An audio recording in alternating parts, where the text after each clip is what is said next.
மூன்றும் ஜீவ சமாதி அல்ல.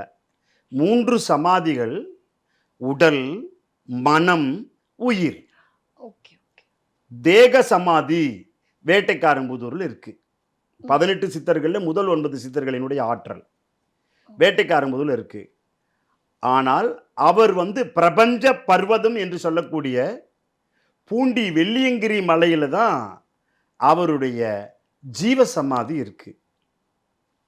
அவருடைய மனோ சமாதி எப்பொழுதும் அவருடைய அந்த மனம் இமயமலைகளிலே லயித்திருந்ததால் திருவாரூர் அழுக்கு சுவாமிகள் சேலத்து மாநகரில் ஐக்கியமாயிருக்கும் அப்பா பைத்தியம் சுவாமிகளோடு இமயமலை போறாரு.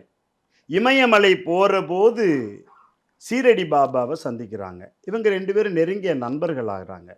சீரடி பாபா 1918 மகா சமாதி, திருவாரூர் அழுக்கு சுவாமிகள் என்கின்ற சத்தியேந்திரர் 1919 மகா சமாதி.